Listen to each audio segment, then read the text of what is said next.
आज से हम लोग नया चैप्टर शुरू करेंगे। सरफेस केमिस्ट्री तो ओवर हो गया। तो आज से हम लोग नया चैप्टर शुरू करेंगे, general principle and process of isolation.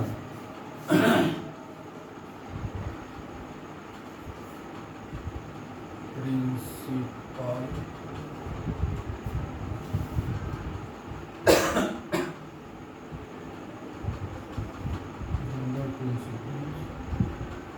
and process of isolation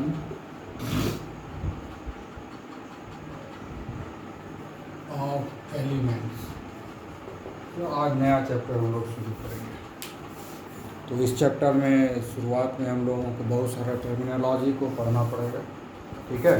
उसके बाद हम लोग आगे बढ़ेंगे एक्चुअल मेटलर्जी में। तो सबसे पहले जो हम लोग पढ़ेंगे वो पढ़ेंगे मोड्स ऑफ ऑकरेंस, है ना। Modes of occurrence, modes of occurrence of elements. Modes of occurrence of elements का मतलब हुआ कि एलिमेंट इस यूनिवर्स में, इस धरती पर, है ना, इस यूनिवर्स में किस रूप में एग्जिस्ट करता है। How does metal and non-metals or metalloid will exist in this universe. We are talking about the elements. How does element exist? So element exists in two states. Element exists in two states, two forms. Okay. So element would exist. How does it occur in nature? It is in native state. एक हो गया कि it will exist as native state, और second हो गया it will exist as combined state. So element would exist in these two forms, one as in native state and second one in as a combined state. Okay, अब what is this native state? So first of all we will study what is this native state.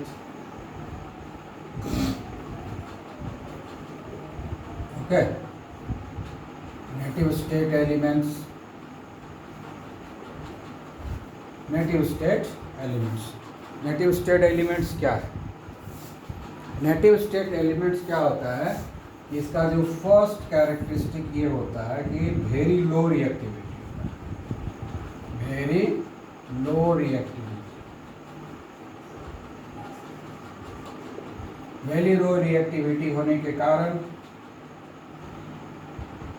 Not attacked, क्योंकि reactivity नहीं है, so that is why it would not be attacked और it not be react with oxygen. It would not be attacked by oxygen, air, moisture, carbon dioxide और other non metal, ठीक है। चूँकि वो इसका रिएक्टिविटी बहुत कम है, इसलिए ये सब किसी चीज़ से रिएक्ट करेगा नहीं, ना तो ऑक्सीजन से रिएक्ट करेगा, ना एयर से रिएक्ट करेगा, ना ही मॉइस्चर से रिएक्ट करेगा, ना कार्बन डाइऑक्साइड से रिएक्ट करेगा, और ना ही किसी नॉन मेटल से रिएक्ट करेगा, नहीं दूसरे नॉन मेटल से रिएक्ट करेगा। अगर एलिमेंट जो लो रिएक्टिविटी में है, अगर वो नॉन मेटल है, तो दूसरे नॉन मेटल से भी वो रिएक्ट नहीं करेगा, ठीक है। दूसरा कैरेक्टरिस्टिक ये हुआ। तो जब रिएक्ट नहीं करेगा तो क्या होगा? It would exist as free state, so it will occurs in the free state। Free state मतलब ये कंपाउंड के फॉर्म में नहीं लगता। And these elements are called native state element, native state element. So these elements are in native state, ठीक है। तो native state का मतलब हुआ कि जो कि फ्री स्टेट में होगा, यानी अनकम्बाइंड स्टेट में होगा, ठीक है। अब इसका हम एग्जाम्पल लेते हैं।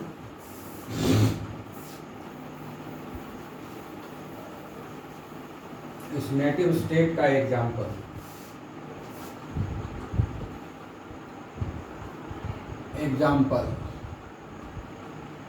Non metals like carbon, sulfur, nitrogen and novel gases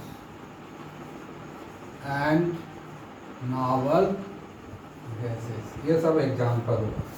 ठीक है, दूसरा एग्जाम्पल हुआ metal like gold, silver, platinum etcetera. तो ये सब क्या है, और ये सारा एलिमेंट क्या हो गया, नेटिव स्टेट एलिमेंट। और these are the element which exist in native state, मतलब ये कंबाइंड फॉर्म में नहीं एग्जिस्ट करता है, ये एलिमेंट के फॉर्म में ही एग्जिस्ट करेगा। ठीक है,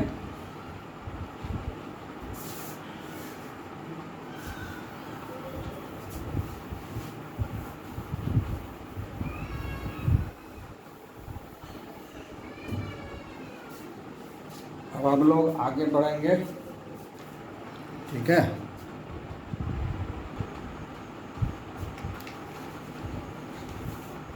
अब हम लोग पढ़ेंगे उस एलिमेंट के बारे में जो कंबाइंड स्टेट में रहता है, कंबाइंड स्टेट एलिमेंट्स। ठीक है, कंबाइंड स्टेट एलिमेंट्स मतलब क्या हो गया कि ये जो एलिमेंट है ये कंपाउंड के फॉर्म में एग्जिस्ट करेगा, इसका मतलब ये रिएक्शन करता है, मतलब ये बहुत ही रिएक्टिव होगा। So these are the very reactive, first characteristic है very reactive है, that is why have a tendency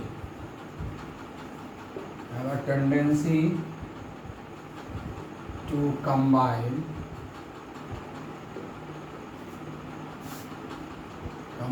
with oxygen or air,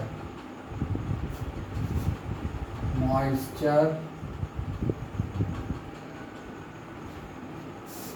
carbon dioxide and other non-metals।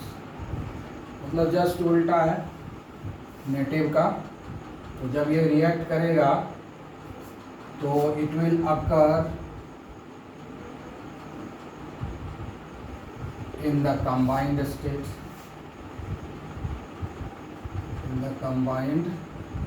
state, ठीक है। तो ये कहलाएगा क्या, कंबाइंड स्टेट एलिमेंट्स, ये कहलाएगा। ठीक है, तो कंबाइंड स्टेट एलिमेंट्स क्या है, क्योंकि ये वेरी रिएक्टिव है, कंबाइंड स्टेट एलिमेंट्स बहुत ही रिएक्टिव है, that is why it has got a tendency to combine with the oxygen, air, moisture, carbon dioxide and other non-metals, and that means it can combine with other non-metals or oxygen or air or moisture, and that is why it will occur in a compound form, that means it will exist as a combined state, and that is why these elements are known as combined state elements। ठीक है, so that is why it is called और combined state elements। अब हम लोग जो है इसका example लेते हैं। ठीक है, we'll take the example of this one। so now we'll take the example। ठीक है, so first example we'll take as oxide, है ना, ऑक्सीजन से जो रिएक्ट करता है, सब तो नहीं लेंगे, कुछ एग्जाम्पल लेंगे। जैसे हो गया बॉक्साइट, ये हो गया बॉक्साइट, बॉक्साइड क्या होता है? एल्यूमिनियम ऑक्साइड होता है। ठीक है। दूसरा हो गया रूटाइल, है ना, रूटाइल। ये हो गया टिटेनियम ऑक्साइड। ठीक है। और तीसरा लेते हैं एग्जाम्पल, तीसरा एग्जाम्पल लेते हैं लाइम स्टोन। लाइम स्टोन क्या हो गया? ये नहीं, लाइम स्टोन नहीं है, ये हो गया stone, tin stone. It is not lime stone but it is a tin stone, it is a tin stone. तो दीज आर द एग्जाम्पल, है ना। तो देखो यहाँ पर एल्यूमिनियम ऑक्साइड के रूप में एग्जिस्ट कर रहा है, टिटेनियम ऑक्साइड के रूप में एग्जिस्ट कर रहा है, और टीन भी जो है ऑक्साइड के रूप में एग्जिस्ट कर रहा है, और भी एग्जिस्ट करता है। तो 2-4 एग्जाम्पल हम तुमको बता रहे हैं। ठीक है। ये ऐसे ऑक्साइड एग्जिस्ट किया। फिर उसी तरह से हम लेते हैं दूसरा example as carbonate. As carbonate, carbonate के रूप में भी कुछ इंपॉर्टेंट एग्जाम्पल लेते हैं। तो पहला एग्जाम्पल लेते हैं मैग्नेसाइड। इसका फॉर्मूला होता है MgCO3। ठीक है। लाइम स्टोन हो गया ये CaCO3। Calamine, calamine zinc carbonate. ठीक है। ये हो गया कार्बोनेट के रूप में जो एलिमेंट एग्जिस्ट करता है। मैग्नीशियम कार्बोनेट के रूप में एग्जिस्ट करता है, कैल्शियम कार्बोनेट के रूप में एग्जिस्ट करता है, जिंक भी कार्बोनेट के रूप में एग्जिस्ट करता है। तो ये सब कंबाइंड स्टेट एलिमेंट हो गया।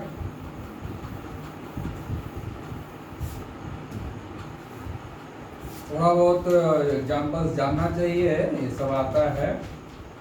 ठीक है। एज सल्फेट, अब देखते हैं सल्फेट के रूप में कौन कौन एग्जिस्ट करता है। बहुत ही पॉपुलर सब जो है जिप्सम। जिप्सम हो गया calcium sulphate, hydrated calcium sulphate को जिप्सम बोलते हैं।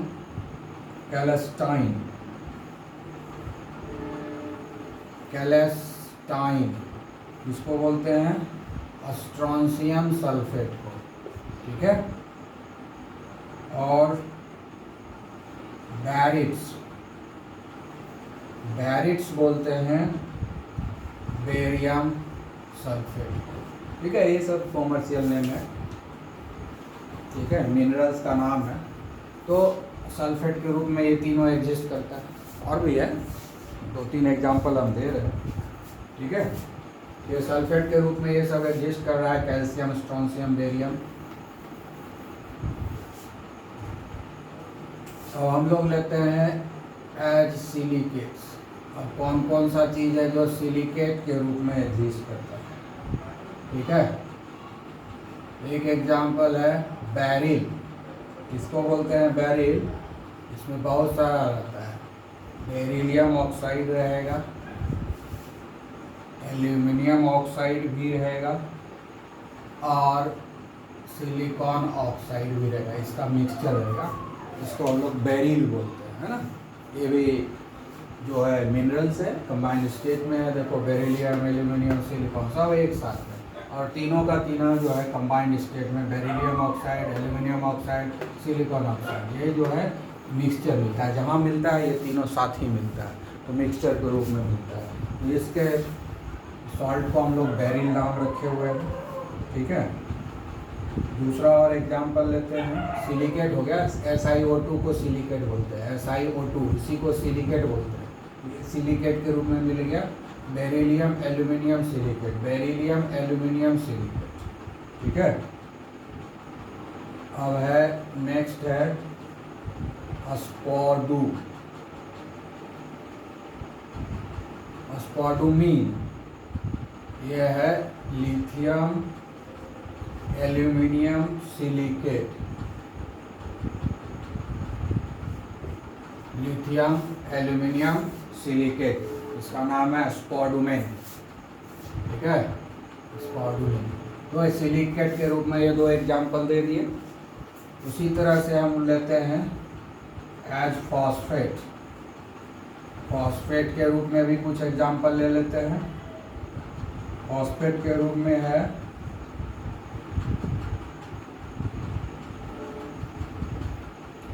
एम्ब्लिगोनाइट, लिथियम क्लोराइड और एल्यूमिनियम फॉस्फेट का मिक्सचर होता है। ये दोनों साथ में मिलता है, इसी को बोलते हैं एम्ब्लिगोनाइट। और दूसरा है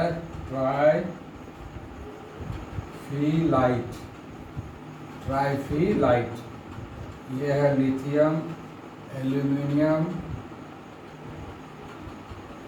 इसमें ये नहीं है, ये है लिथियम रहेगा, लिथियम सोडियम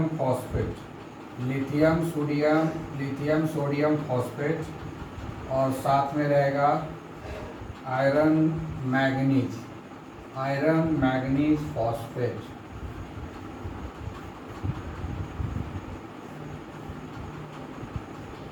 ठीक है, ये इतना चीज एक साथ मिलेगा, लिथियम एल्यूमिनियम फॉस्फेट और आयरन मैग्नीज फॉस्फेट, ये साथ में ही मिलता है और इसको हम लोग बोलते हैं ट्राइफिलाइट। ठीक है,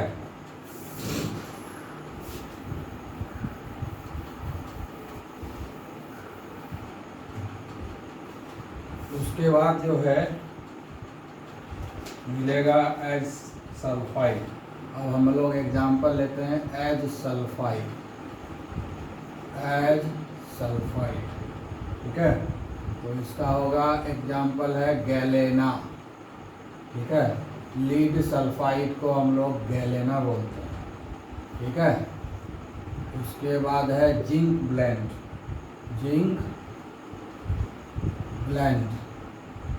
जिंक सल्फाइड को जिंक ब्लेंड बोलते हैं। ठीक है, उसके बाद आया सिनाबार। ठीक है,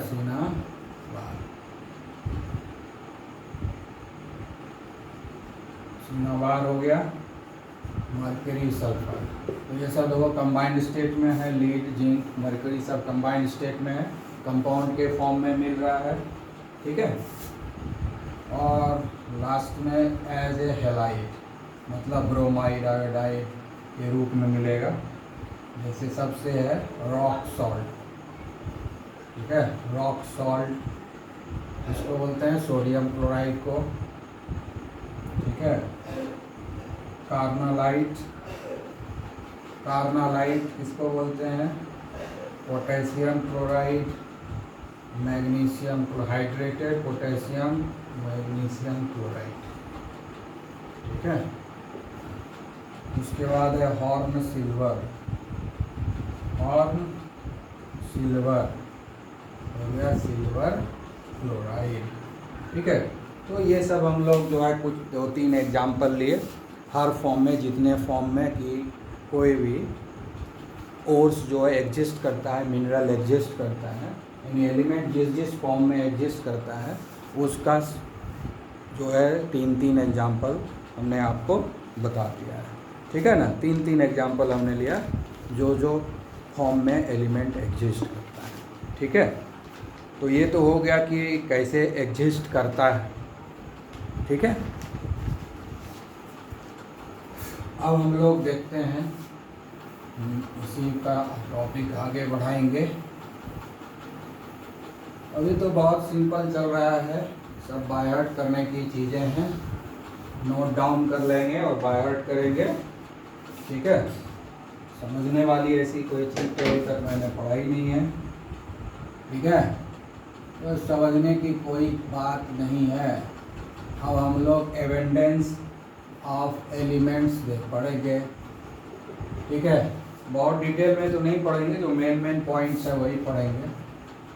जैसे कि ऑक्सीजन जो है 49.5% मिलता है पूरे अर्थ क्रस्ट पर, उसके बाद सिलिकॉन जो है ये 25%, मतलब जितना भी एलिमेंट्स है उसमें अकेले ऑक्सीजन जो है लगभग 50% है, अगर मास के हिसाब से देखा जाए तो।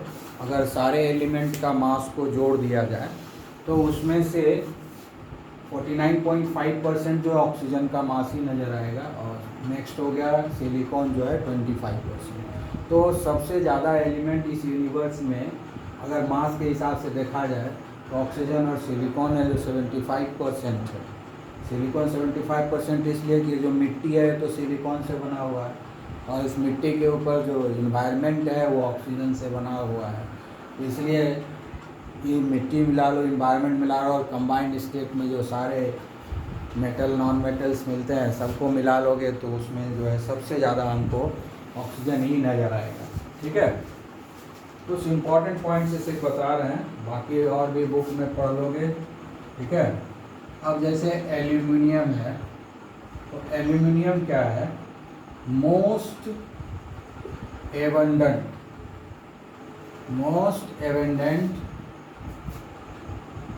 मेटल है, यानी मेटल में सबसे ज़्यादा है, मोस्ट एबंडेंट मेटल। ठीक है, दूसरा इसका क्या है, थर्ड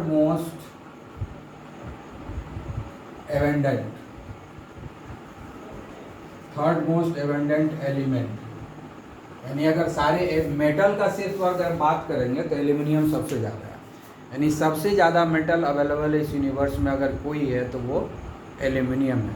लेकिन अगर पूरा एलिमेंट का बात करेंगे, मेटल नॉन मेटल मेटलॉइड, तो एल्यूमिनियम थर्ड पोजीशन पे आएगा, थर्ड मोस्ट एबंडेंट एलिमेंट होगा।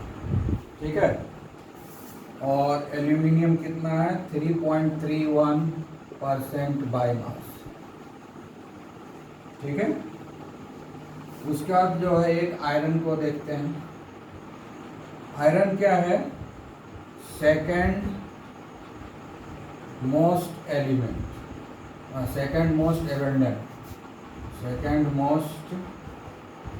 एबंडेंट मेटल, यानी मेटल का बात करेंगे कि कौन सबसे ज़्यादा है तो एल्यूमिनियम एक नंबर पर आएगा और आयरन दूसरे नंबर पर आएगा, यानी इस दुनिया में सबसे ज़्यादा जो है अगर मेटल की बात करें तो सबसे ज़्यादा एल्यूमिनियम मेटल अवेलेबल है। उसके बाद दूसरे नंबर पर जो आता है वो है आयरन है, जो दूसरे नंबर पर ये अवेलेबल है। ठीक है, और अगर परसेंटेज ऑफ मास का देखें तो ये 4.7% है बाय मास, यानी पूरी दुनिया में जितना भी एलिमेंट है उसका 4.7% है ना। एल्यूमिनियम 3.31% मास के हिसाब से। ठीक है, तो ये सब कुछ स्पेशल इंफॉर्मेशन है जो हम आपको बता दिए, सबको याद रखना है। एक्चुअल पढ़ाई तो शुरू होगी बाद में। ठीक है, तो यहाँ तक हो गया। ठीक है, अब आगे हम लोग बढ़ेंगे, तो अब हम लोग आगे बढ़ते हैं। आगे और भी कुछ टर्मिनोलॉजी है जिसको हम लोग पढ़ेंगे, जैसे कि मिनरल है ना। मिनरल किसको कहते हैं, है ना। तो मिनरल कुछ नहीं है, नेचुरल मटेरियल है जो कि अर्थ में मिलता है। ठीक है, so mineral is nothing but it is the natural material found in the earth in which the metals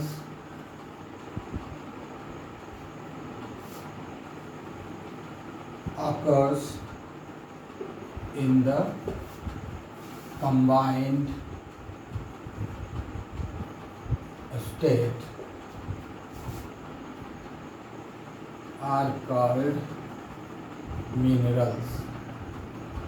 ठीक है ना, यानी मेटल अगर कंबाइंड स्टेट में हमको मिलता है अर्थ क्रस्ट में, अर्थ में नेचुरल मटेरियल जो हमको मिलता है किसी भी एलिमेंट का कंबाइंड स्टेट में, उसी को हम मिनरल बोलते हैं।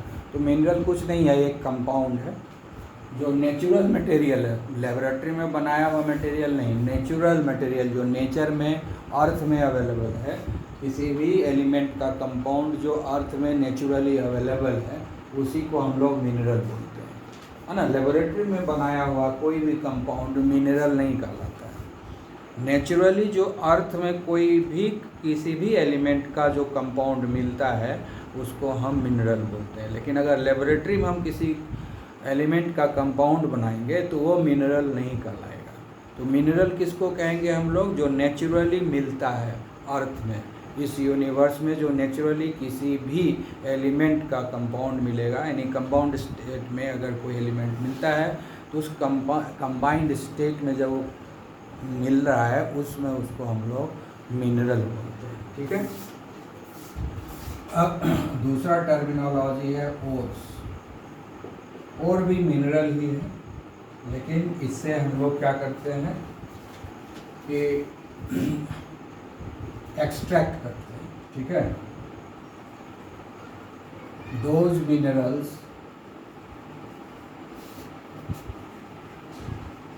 From which the metals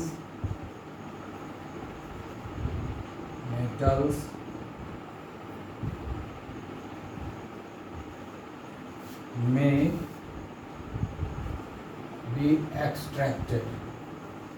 be extracted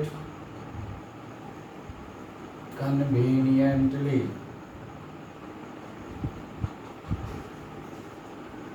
है ना, may be extracted conveniently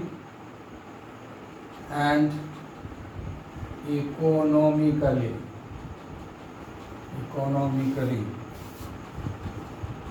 are called ores। ठीक है।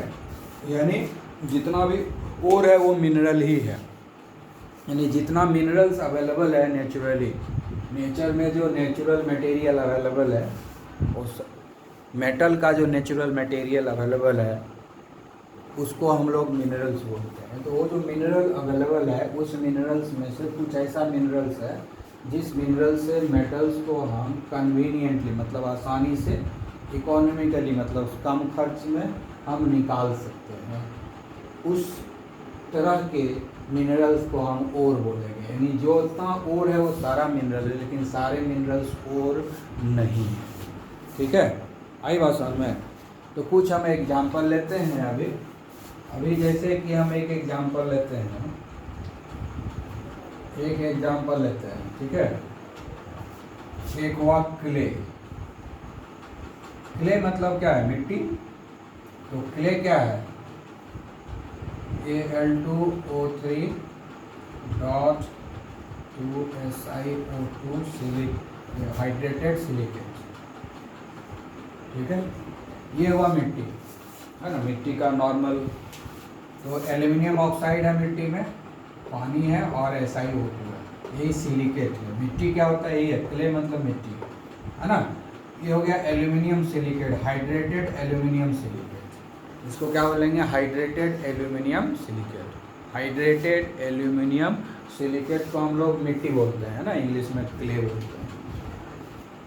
तो ये और नहीं है, क्योंकि इसको हम लोग सिर्फ मिनरल ही बोलेंगे, इसको और नहीं बोलेंगे, क्योंकि इससे जब हम निकालने जाएंगे एल्यूमिनियम को, है ना, तो बहुत ही कॉस्टली पड़ जाएगा। खर्च आसानी, मतलब कन्वीनियंटली नहीं निकलेगा और इकोनॉमिकली भी नहीं। ये कन्वीनियंट भी नहीं हो रहा है और इकोनॉमिकली भी नहीं हो रहा है। मतलब अगर हम इससे जो है एल्यूमिनियम को एक्सट्रैक्ट करेंगे, है ना, एल्यूमिनियम और एल्यूमिनियम, ठीक है। क्ले को हम लोग बोलेंगे मिनरल, क्ले को हम लोग क्या बोलते हैं? मिनरल। और एल्यूमिनियम टू बी एक्सट्रैक्टेड। ठीक है। इस केस में क्या हो, क्यों इसको मिनरल बोलेंगे? क्योंकि no convenience no convenience, no economy, no economical, यानी इकोनॉमिकल भी नहीं है, कन्वीनियंस भी नहीं है, चूँकि कन्वीनियंटली इससे हम एल्युमिनियम को एक्सट्रैक्ट नहीं कर सकते हैं, इससे एल्युमिनियम को इकोनॉमिकली भी नहीं एक्सट्रैक्ट कर सकते हैं, इसलिए इसको हम लोग बोलेंगे मिनरल, नॉट द ओर। ठीक है, इसको क्या बोलेंगे हम लोग? मिनरल, और नहीं बोलेंगे। ठीक है, अब दूसरा एग्जांपल लेते हैं। अब जैसे है बॉक्साइट, ठीक है, ये भी एल्यूमिनियम ऑक्साइड ही है, ये हाइड्रेटेड एल्यूमिनियम ऑक्साइड है, ये ओर है, ये ओर है। और क्यों है? क्योंकि इससे एल्यूमिनियम को एक्सट्रैक्ट करना कन्वीनियंस है। ठीक है ना, और इकोनॉमिकल है, यानी खर्च कम लगेगा। इससे एल्यूमिनियम को एक्सट्रैक्ट करना आसान है, इससे एल्यूमिनियम को एक्सट्रैक्ट करना सस्ता पड़ता है, इसीलिए इस मिनरल को हम लोग ओर बोलते हैं। और इस मिनरल से चूँकि कन्वीनियंस नहीं है एल्यूमिनियम को निकालना, इकोनॉमिकल नहीं है एल्यूमिनियम को निकालना, इसलिए क्ले को हम लोग मिनरल बोलते हैं, और नहीं बोलते हैं। जबकि बॉक्साइट को हम लोग ओर बोलते हैं, क्योंकि इसे एल्यूमिनियम को एक्सट्रैक्ट करना आसान भी है और सस्ता भी है। ठीक है,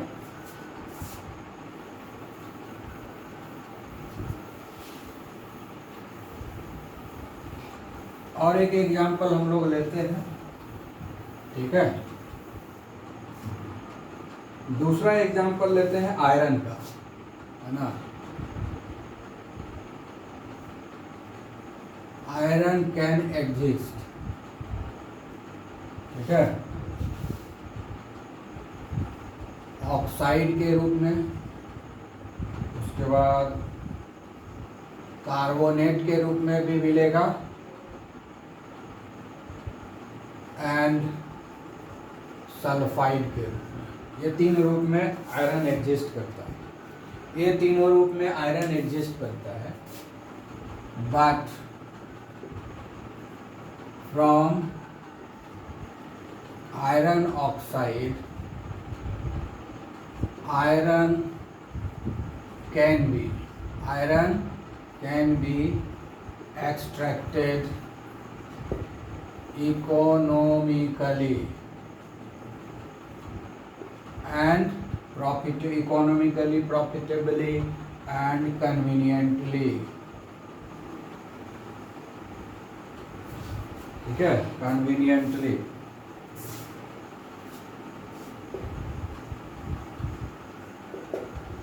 तो इसीलिए जो है आयरन ऑक्साइड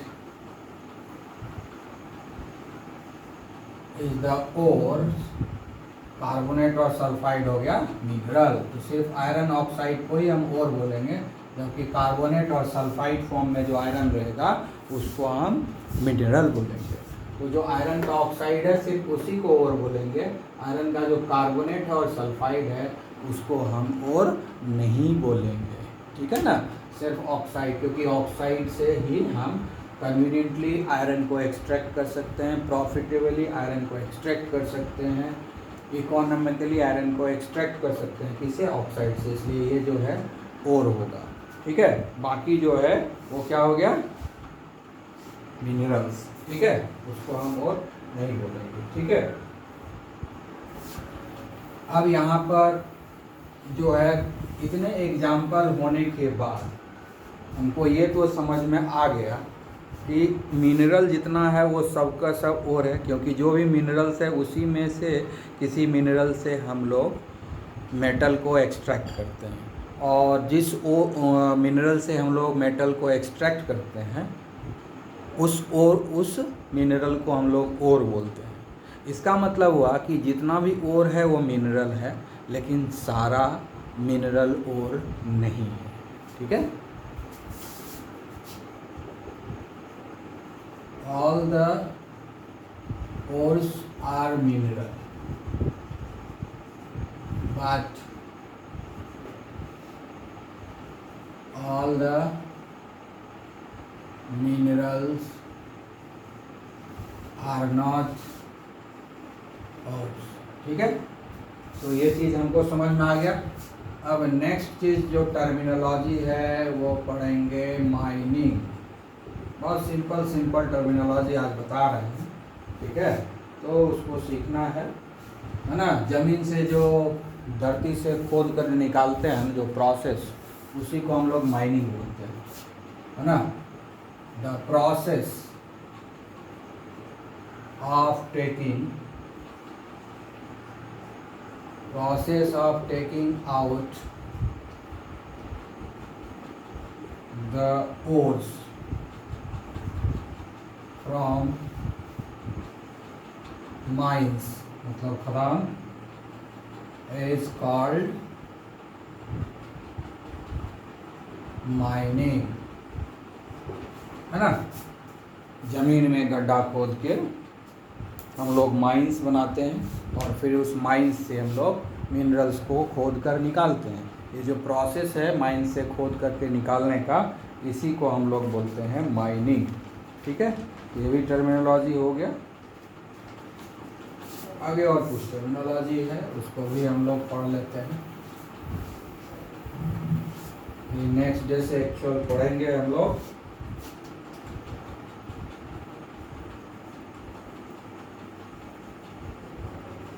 तो नेक्स्ट है metallurgy.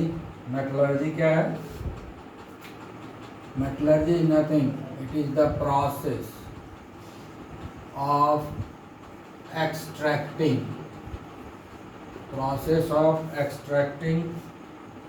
The metal, extracting the metals from their ores and refining them is called metallurgy.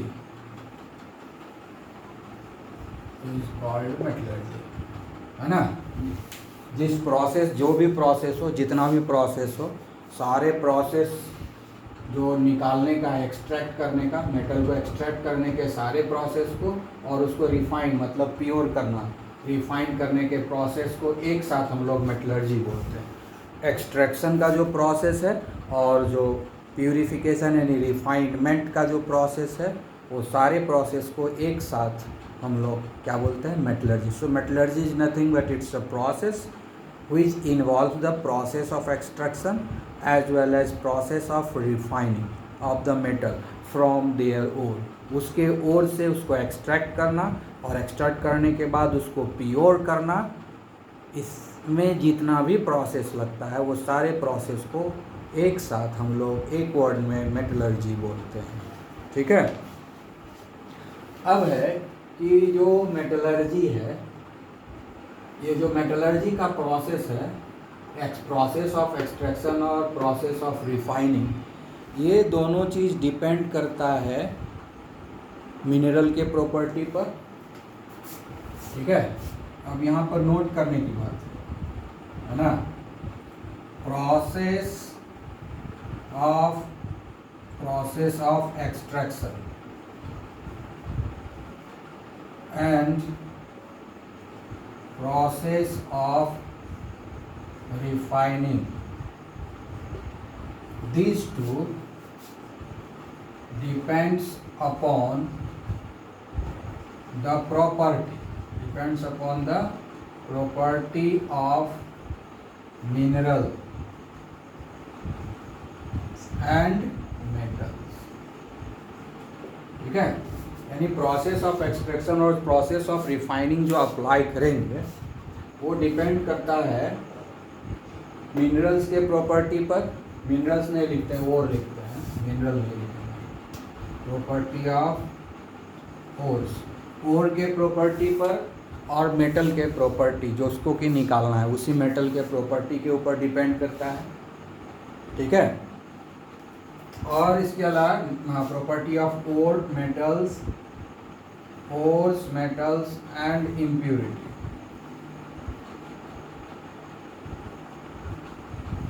ये सारे चीज़ पर डिपेंड करता है। तो हर मेटल का प्रॉपर्टी अलग होता है, हर मिनरल्स का प्रॉपर्टी अलग होता है, हर मिनरल्स में अलग अलग इम्प्यूरिटीज होता है। इसीलिए एक जनरल जो है प्रोसेस मेटलर्जी का नहीं हो सकता है।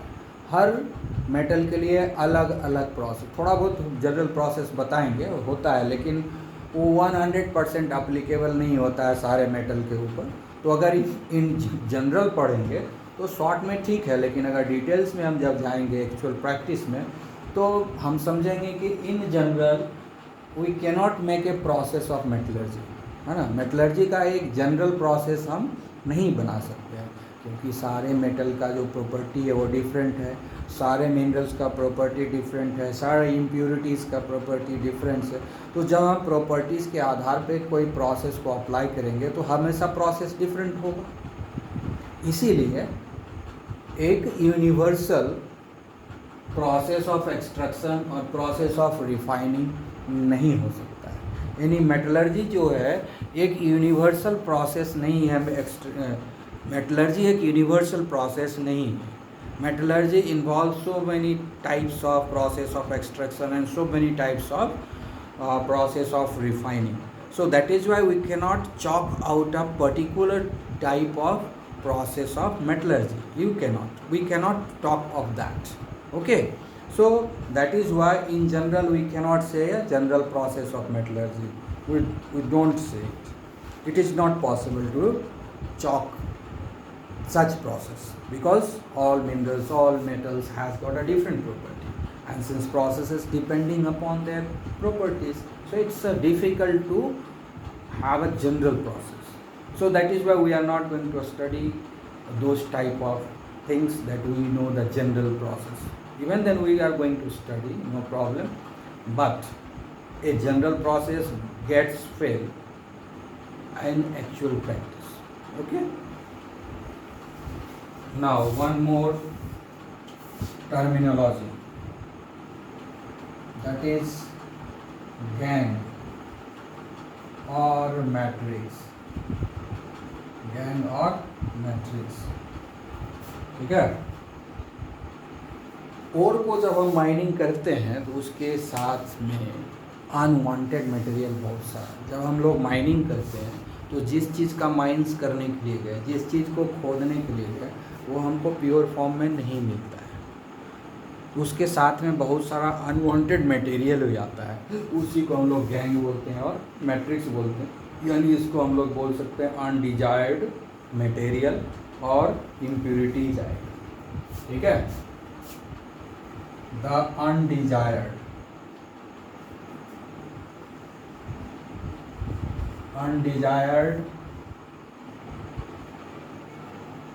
और impurities, undesired material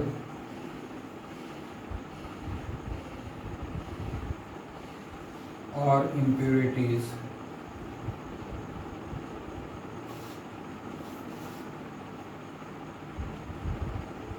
और earthy material,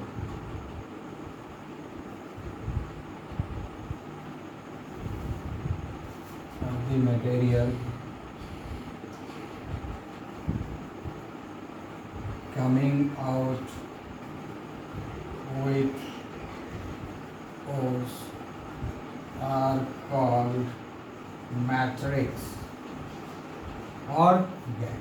यानी गैंग हो गया इम्प्यूरिटीज। अब जैसे आयरन ऑक्साइड निकाल रहे हैं तो आयरन ऑक्साइड के साथ कॉपर ऑक्साइड भी आ गया, या और कैल्शियम ऑक्साइड कुछ भी आ गया साथ में, जो कि अनवांटेड है, जिसकी ज़रूरत नहीं है, वो भी साथ में आ गया। वो सब साथ जो है इम्प्यूरिटीज़ कहलाएगा। अनवांटेड मटेरियल जो डिजायरेबल नहीं है, जिसकी हमें कोई एक्सपेक्टेशन नहीं है, जिसकी कोई ज़रूरत नहीं है, लेकिन माइनिंग करने जाते हैं साथ में वो भी आएगा, साथ में बालू आएगा, मिट्टी आएगा। बालू और मिट्टी तो आएगा है, ये तो दो रहेगा ही, बालू रहेगा, मिट्टी रहेगा, उसके बाद जो है दूसरे केमिकल्स भी रहेंगे जिसकी ज़रूरत नहीं है। ठीक है ना। तो वो सारे चीज़ को हम लोग इम्प्योरिटी बोलते हैं, मैट्रिक्स बोलते हैं, गैंग बोलते हैं। तो स्पेशल नेम दिया गया, गैंग इसलिए नाम दिया गया, मैट्रिक्स इसलिए नाम दिया गया कि बालू और मिट्टी को छोड़ दो तो बाकी जो केमिकल्स है वो सारा यूजफुल है, तो उसको हम हटा के फेंकते नहीं हैं, बल्कि उसको भी हम हटा करके रख लेते हैं और दूसरे इंडस्ट्री को सेल कर देते हैं। यानी वो यूज़फुल मटेरियल ही है लेकिन अनवांटेड है, इसलिए उसको हम इम्प्यूरिटीज़ नहीं बोल करके उसको एक स्पेशल नेम दिया गया है गैंग, जो सिर्फ मेटलर्जी में ही यूज होता है और कहीं यूज नहीं होता है गैंग वर्ड इम्प्यूरिटीज़ के लिए। ठीक है, okay okay, have a nice day.